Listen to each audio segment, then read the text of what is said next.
Hello there, and welcome to this episode of Mindset Mentoring for Athletes, Families, and Entrepreneurs. I'm your host, Coach Chuck, and today's guest brings a really unique lens on confidence, not from a theoretical standpoint, but from the lived truth that mindset shapes identity, identity shapes behavior, behavior shapes the outcomes we experience in the real world. She believes the stories we tell ourselves are either our most powerful leverage or our biggest self-sabotage. It's a conversation you'll definitely want to stay tuned for. It doesn't yell, it doesn't bleed, but it's killing us slowly, quietly.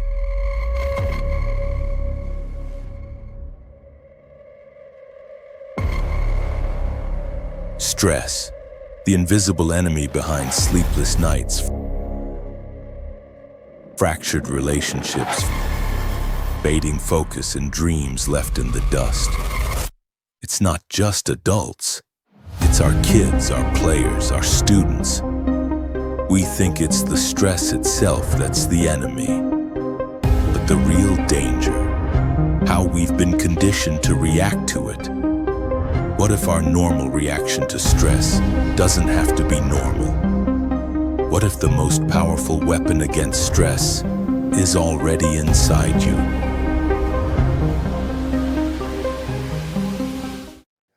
Welcome back. And our guest today is a former middle school teacher turned style confidence coach and founder of Jenny Zook Style Confidence. Through Style School and her seasonal capsule wardrobes, she helps busy women discover confidence and ease in their closets, proving you don't need more clothes, you just need the right ones. Jenny has lived the journey from childhood trauma to worthiness, from rejection to identity work, and from self-doubt to empowering women to step into who they were always meant to become. This conversation isn't about clothes. It's about the mindset underneath them. Jenny, welcome to the Mindset Mentoring Show. Hi, Chuck. Thanks so much for having me. Such a It's my pleasure to be here and in good company. Yeah, and this is such a unique niche, and I find it really fascinating in the work. But from somebody else who taught middle school, I can definitely understand the impact of it. So why don't you actually just begin giving a little bit of background on yourself and kind of, how where you grew up and that kind of thing and how you got into teaching and then we can kind of take it from there. Sure. Like Chuck was saying, I was a middle school teacher for 20 years, and I didn't set out to become a teacher. I have many teachers in my family, and I thought that's the last thing I want to do. I want to do something different. I want to do something, more business. And I tried that world out and quickly discovered that it was not for me, and went back to school to get my teaching certification. And my certification at the time was for elementary. So I started my career early on with the little guys. And I quickly discovered that also was not for me, and went back to school to get my master's to teach high school. But the way that it worked out so that I didn't have to student teach again was that I could teach through eighth grade, and they would count that as my student teaching for a secondary degree in a master's degree in secondary education. And so I was in middle school for a couple of years while I was finishing my program, and I never left because I just really loved that age group, and I couldn't leave. And so I ended up staying and really getting to know the middle school animal. And I use that word intentionally because it's a wild time in kids' lives. And I loved that it provided an avenue to have a really big impact. So I started my teaching career in Arizona, and I am now in Denver, and did the bulk of my career here before I pivoted out of the classroom and into a new realm of education, where I really work with women and educating them around how to leverage clothes and change their minds and their relationships with their reflection. I love that. And you and I share some real similar background there, not only about teaching middle school, but I too graduated from college and came from a family of teachers and like, no way, man, teaching, And people Not kept doing telling me, that. man, yeah, it's like you really should be a teacher. And after I got my training in NLP, some of the initial work I did while I was trying to run my business was these little workshops for kids who were at summer camps or athletic camps and stuff, and I loved it. And anyways, one thing led to another, and I found my way into education. And like you, I thought I was going to be like, well, you started out elementary school. I thought I was going to be high school. I thought it'd be a high Yeah. school history teacher. But the way it worked out, I ended up 30 years with middle school students, which, middle school is, I don't regret a moment of it. It was a fascinating, wonderful time on so many levels. I do want to ask you what you learned from, so before we kind of get into that transition, what was some of those lessons? What were some of those things that you took from those years that began to shape you? Were there things now that as you look back on that help you in your current path, or is it just like a totally new direction, like a completely um, new realm?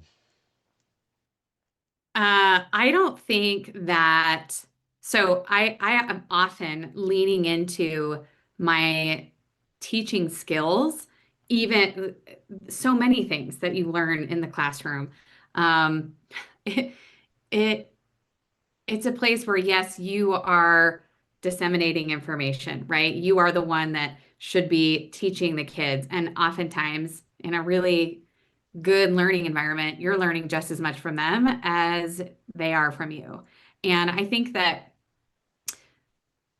a lot of what you take away from that age group is them really trying to figure out who they are. That's when that process begins for most kids, and I can relate to that. I was experimenting and kind of figuring out who do I want to run with, what kinds of things am I interested in, and as a teacher in the classroom, you really start to pay attention to what the kids are, what they're doing, and learning their stories and understanding their backgrounds. And that is for sure a skill that you take out of the classroom. And I think that natural curiosity is a huge piece of how you can truly connect in client facing work. And when you are understanding, people's struggles and their stories and where they come from and how that has shown up in their adult lives, and then how do we sort of combat it and overcome it. And I like to use clothes as my vehicle to open the door to that kind of work.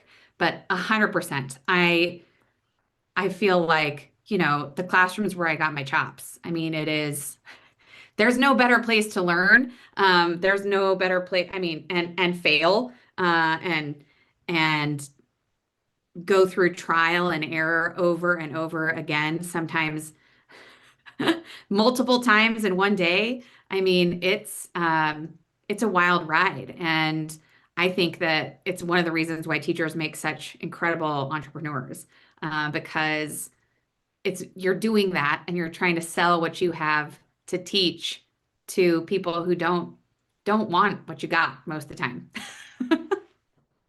Yeah, completely. Um, in middle school too, clothing can be such a huge thing. And, there's some interesting research done on the value of school uniforms with some strict dress codes are all. And I certainly have seen over the years, I still remember one of my very last years before I left education, had a wonderful group of really interesting kids. I mean, they were just so unique. And Mhm. none of them fit in the mainstream. But together, when they all came together in my program, they developed such a unique bond. But each of them had their own style about themselves. But there was this one young lady in particular who was caught in these dynamics of like she always felt people were looking at her. She didn't like that. She felt uncomfortable with that. but she dressed in such a unique way. You couldn't not help but be Notice. drawn to her, what she was wearing. And I mean, she was put a lot of thought into what she wore. And it was a fascinating kind of dynamics to try to, help work with her on Sure. on those different aspects about her uniqueness and how her clothes can represent that. But you know, you also got to think, if you don't like having attention drawn to you, we got to think about that as well. So, um, yeah, it's a fascinating time. So talk I us mean, through. oh, go ahead. Yeah, no, Sorry. no, go ahead. Oh, I was just gonna say, at that age, I think oftentimes kids are afraid to have the attention on them, because they don't, everybody, all of them, even the ones that are popular or doing well or whatever, they're all insecure. We all go through that phase in life where you're just not sure. And definitely understanding the connection between what I am putting on my body is going to have some sort of impact, right? Whether it's your people aren't going to notice you, whether it's going to be people are going to notice something specific. Um, it does have that we're visual creatures. And so whether or not you want the attention or not, it's just a natural part of life. And so, but kids at that age they don't make that connection. They're just trying to figure out like, who am I?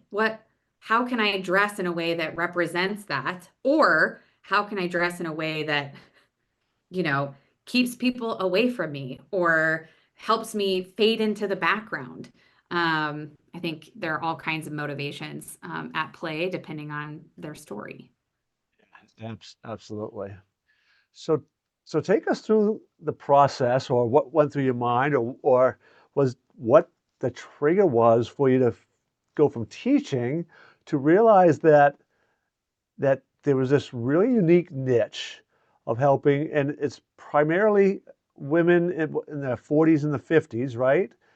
Yeah, And yeah. I definitely have some outliers of women that are a little bit younger, a little bit older, because at the end of the day, what I help women do when they are trying to figure out how to find clothes that they can put on and that really do change how they see themselves when they look in the mirror, it's a universal problem. So it doesn't really matter how old you are, because we all struggle with very similar things. And so, how did I go from being a middle school teacher to starting a business is a great question. I will tell you, throughout the course of my life, style and shopping and playing with clothes has always been a part of my story. And I just sort of became, the resident expert in my family, in my friend groups, and I would help the women in my life, go shopping or clean out their closets. And I did a lot of that. I tried to start a little business before I had kids, and I loved it, but I had a lot more free time as we do before we have children. And so I was doing that on the weekends or in the evenings. And once I had kids, I realized, well, that's gone. There's no way. I don't have the capacity to do that anymore. Um, and I have twin boys who are now 10. So for the first several years of their life, I was trying to sort of figure out how I dressed myself after having kids because your body goes through such a transformation and things look different and feel different and your lifestyle has changed. And so I kind of went through my own transformation. And when the boys were 5, which happened to be during COVID, I really got the bug of like, how do I bring that aspect of my life back to life in a way that actually makes sense for our current family life? And I thought, okay, I can create this thing. I call it a playbook, and they're my capsule wardrobes. And I build a book essentially that's a collection of clothes that helps women know how to put clothes together and make outfits. And I thought, oh, I'll just make the book and I'll sell this thing, and women are gonna get so much out of it and be able to just get dressed. And what's hilarious about that, and any teacher who's listening now will say, that's a terrible way to teach someone a new skill because it's like handing a textbook to a kid and saying, here's everything you need to know. Like, figure it out. You've got this. Everything you need is right here in this book. That's terrible teaching. So I quickly figured out that women didn't just want the playbook, they needed some support outside of that. And how could I build a vehicle that was flexible enough in my life? Because I was, still working at school and that actually provided the transformation that I was looking for. And that's where Style School was born. So I still make the capsule wardrobes, and that is our playbook. That's our common language that we use. And then my membership really gives them the everyday support, where they can ask me questions about, does this go together? Does this look right on my body? What shoes should I wear with this outfit? And then I have sprinkled in, the live calls where I'm supporting them on specific things, whether it's finding the right pair of jeans or picking out a swimsuit that's going to make you feel like you can go swimming, and not feel, super self-conscious.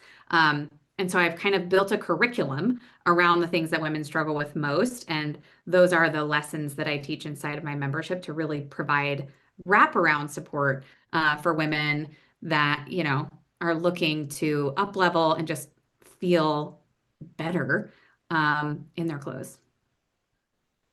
Yeah, and there's so many questions running through my head. The whole idea I love because, as we said earlier, uh, there's an old saying something about like the clothes make the man, or some variation of that or something, right? But the idea being what we wear helps shape our stories, right? And we are often drawn to what we wear based on the identity that we think we have or we want to project. 100%. How do you begin to play that in? Because in the introduction to the show, I talked about how you believe that the stories we tell ourselves and all. Where does that come into play as you work with your clients, trying to both teach them, but also to help them understand what that story is that they want to be telling? Such a multifaceted question. And therefore, you have to have, number one, I think you have to have some time and some patience and some grace because it is a process, right? And it's not one thing generally. Generally, it is not. I am this type of person and I only, am wearing clothes that sort of fit inside that box. For most of us, we're multifaceted creatures. And so some days I might be dressing in my power suit, and other days I might be dressing as like mom on the go and running kids all around town.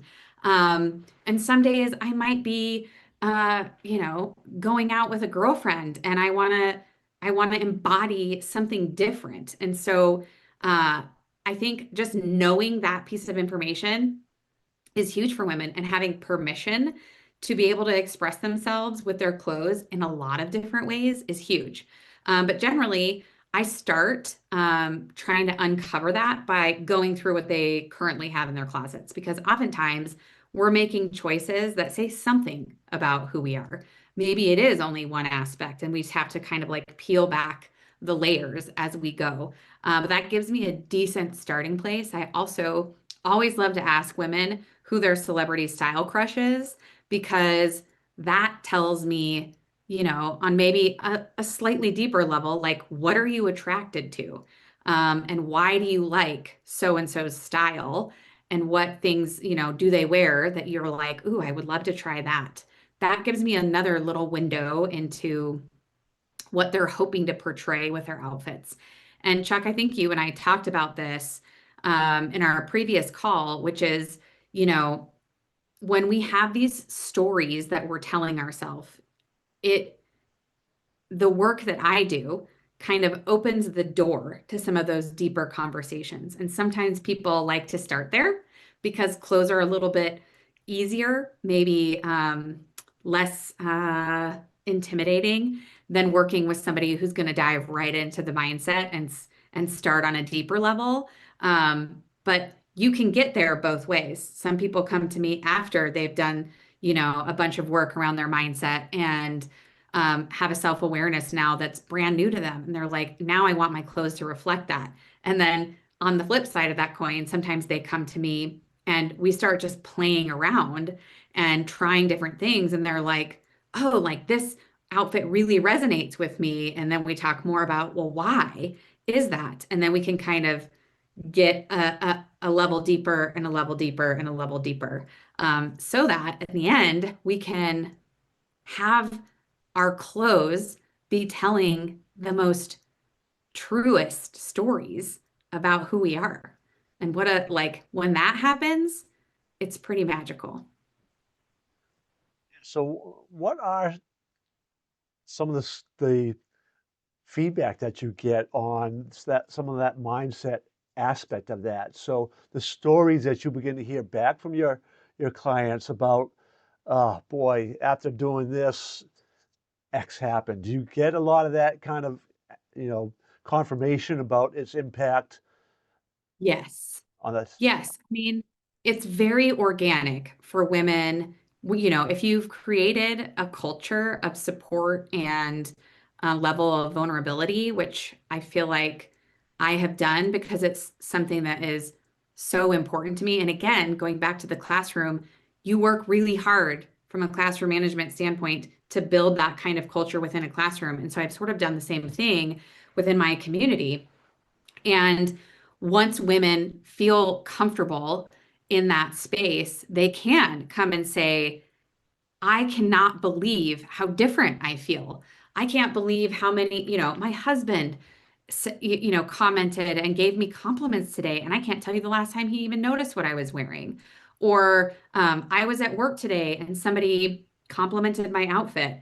Or for the first time ever, I showed up at work in something that actually felt like me, that was still work appropriate, and I didn't feel nervous. I work with a lot of corporate women who work in, really male dominated fields, and what you wear can feel very overwhelming. And so finding a path that feels yes like you and also okay in your work environment is massive. So yes, women are constantly saying, you know, I am so thankful that I have sort of found that unlock to being able to dress the body that I have today in clothes that feel so much like me without breaking my budget.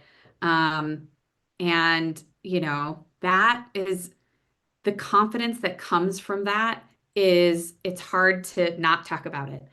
Because for the most part, many of the women who come to work with me have never felt great in their clothes, and have never felt like they knew how to.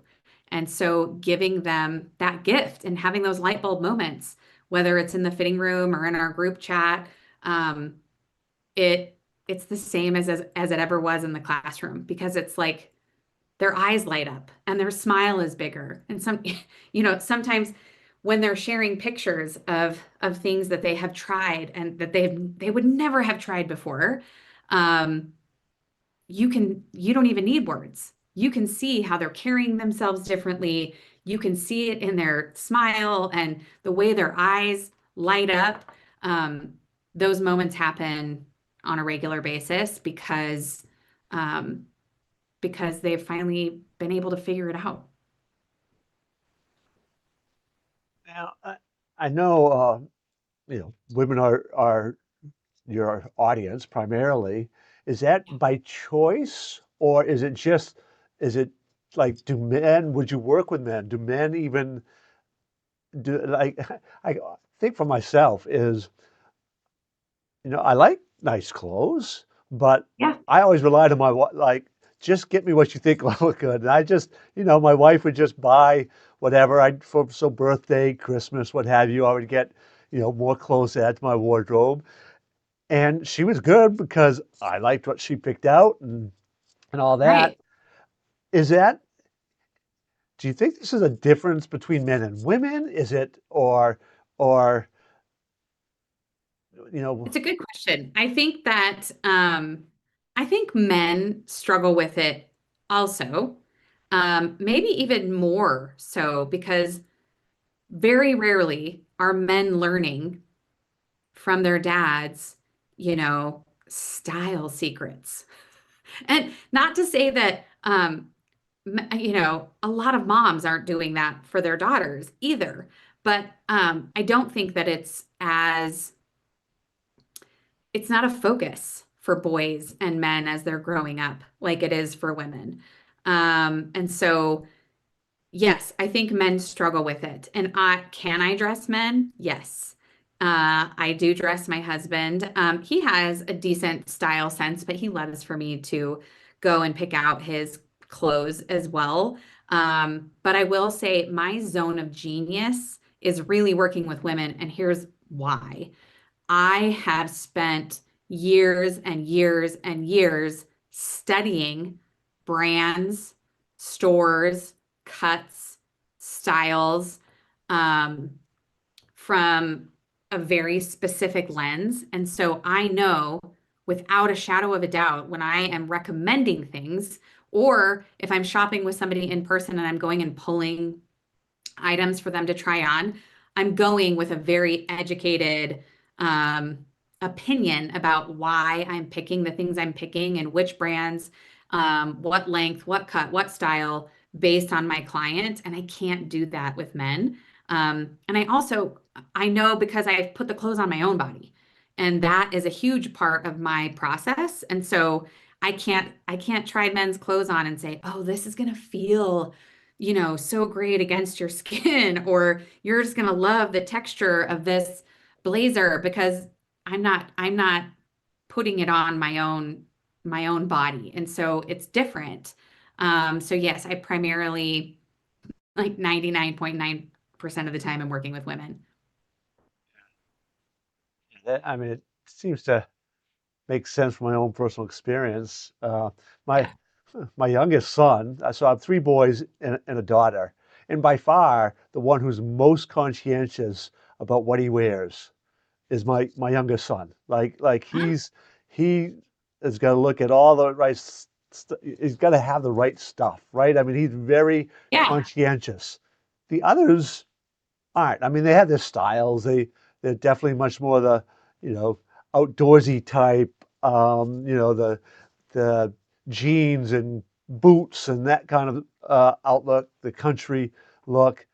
But my youngest is it's not that he's He's not into it. that, but he like he'll know exactly what he wants. Yeah. And I Yeah.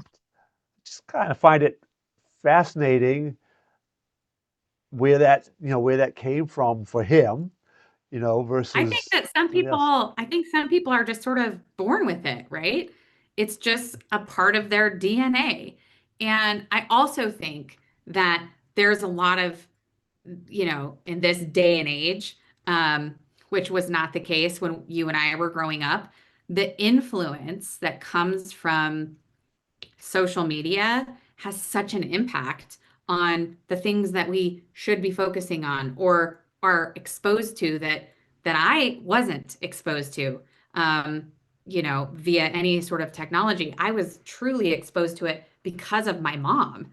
And that was just something we did together. And that was such a huge part of our story. But I do think there are people, it's an art. I think that getting dressed and personal style is a form of art, and that is just within people sometimes. And I think that I still haven't quite figured it out for my own too. The twin dynamic is fascinating, and they very much want to mimic and mirror one another. Still, they're 10, and I'm like, when is that going to change? They wear the same outfit every day by choice. They, but they don't have this year was the first year that they cared a lick about anything that they were putting on, and it was their shoes.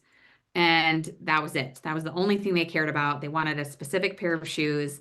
And I think it's going to start, that sort of the influence that they're watching their friends and they're, what are they drawn to? But I definitely think that there are people who just come into this world who it's like they see it differently than other people do, and it appeals to them. You know, it just got me thinking a little bit too. There's some similarities I think, and I'm just kind of it's coming to my head a little bit. But we talked about that middle school age, right, where that Mhm. transition age, and they're trying to figure themselves out. They're trying to find all that. But I think men and women, both of us, midlife crisis, right? That whole idea is we hit that 40 something and we begin to go through our own changes. And my guess is that probably factors into some of this too, right? And Massively. and they're trying to find what, you know, what to close that story again, how they fit together. Um, Mhm. I just it seems like what you are doing has so many benefits on so many levels, and it's such a I when I first when I first connected, I was just so fascinated by it. But it really seems to make sense in um, in the work I do, right? In the mindset and trying to like how Yes. you said it just a little while ago. Somebody might have gone through some mindset work and are then want the clothes to match, Right. or vice versa. I think about what. So Yeah, go ahead. connected. No, go ahead. It's Oh, it's so interconnected. I mean, they go together. Some people just go about it in a different order, but you can't escape it. I can't look anybody in the eye and say, I'm going to take you shopping and we're going to put a beautiful outfit on you, and all of a sudden you're just going to change the story in your head that you've had for your whole life. It can open the door, but it is not going to solve the problem. It's not gonna flip your mindset and you're good to go forever.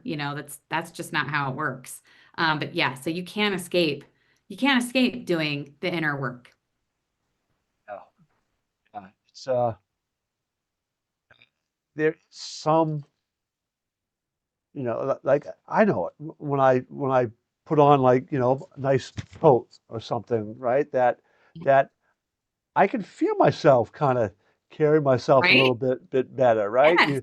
You're you Yes. walk a little bit better. You go into an interview a little bit better. I think I told you in our first conversation that I remember my niece when she was in college was working for an organization, nonprofit. I think it was beyond just the college town that she was in.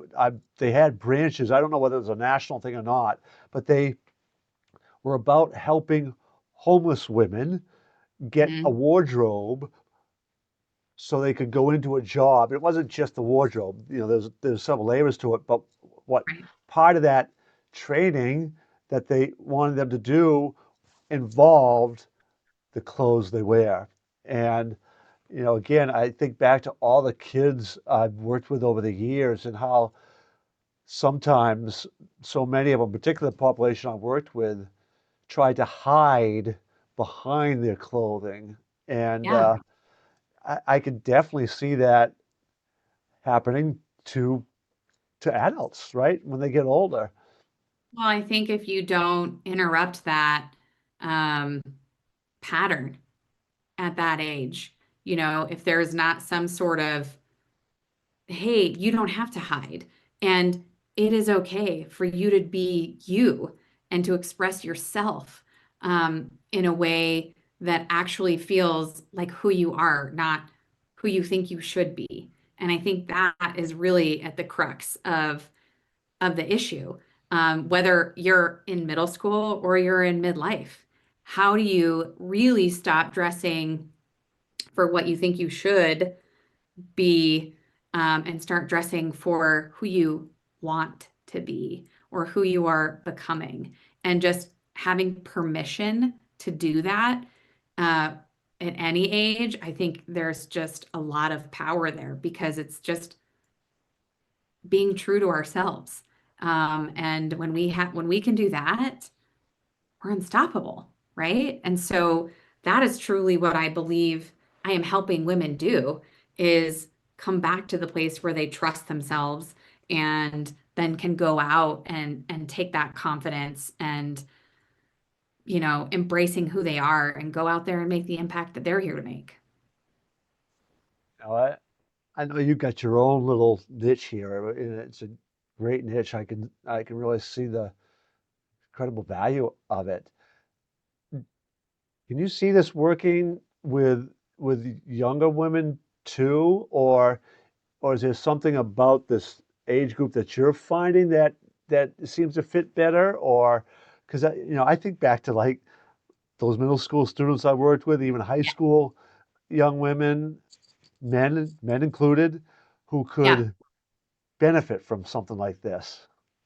1,000%. So when I set out to start this business, um, is what I know best, right? I know best what I'm going through. I know best because this is stuff that I'm dealing with in midlife. And it's easy. I dare I say it's easy, but it is relatively easy for me to work with the age group that I work with because it's happening to me too, right? However, I think a lot of what the legacy that I want to leave is one, these women can then turn around and teach their daughters what they're learning from me so that they can interrupt that pattern for their own kids.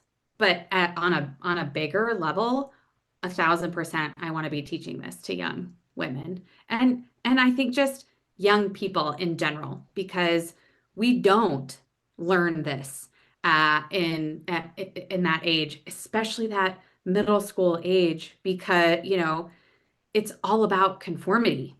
I think we're getting a little bit better, and kids are getting a little bit more accepting of differences and different lifestyle choices and all of those things. Like I was starting to see some of that start to change a little bit, but nobody ever talks about, self-expression and clothing and how you can really embody who you are and have your clothes be a reflection of that.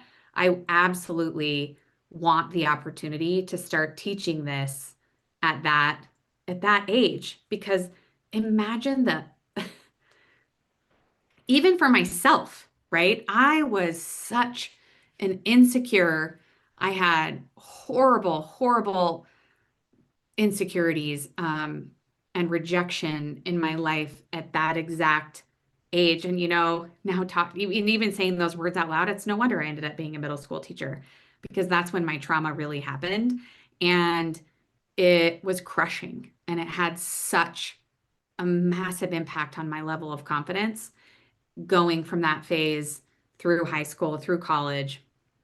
And if you can interrupt that pattern, even for one kid, it's life changing that they could actually feel confident in who they are and be able to express that outwardly from that age. God, the impact is it would be massive. It would be massive. And I 100% agree that, and I like the terminology about pattern interrupts. I mean, that's what I talk a lot about, right? Is interrupting existing patterns, and certainly part of that is the outward way that we express ourselves, express Mhm. what's going on inside, and sometimes is it may not it may not be the way that they really want to be expressing themselves, and like that young lady I mentioned before. I mean, very interesting clothing choices and all. Put a lot of thought into it.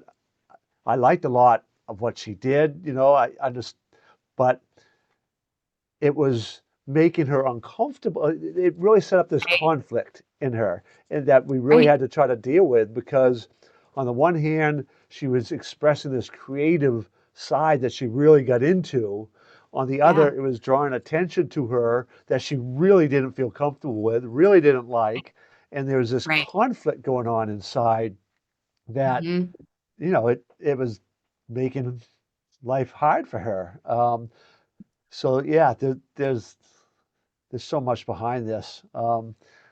I know we are kind of running to the end of our time, and I really appreciate you coming on because you know, this, we've had this conversation. We had a little pre-screening thing, and it just gets my mind thinking about some of the implications, application, potentiality for all of this, and some of the research data that I've read and know of from being in Yeah. schools and all that. It's such a unique thing that I love what you're doing. If people want to get in touch with you, find out more, um, what's the best way for them to do that? I would say that the two best ways you can probably get a hold of me, the quickest is either LinkedIn or Instagram. And you can just find my name. It's relatively unique, so there's not a lot of Jenny Zooks out there. And you can also check out my website.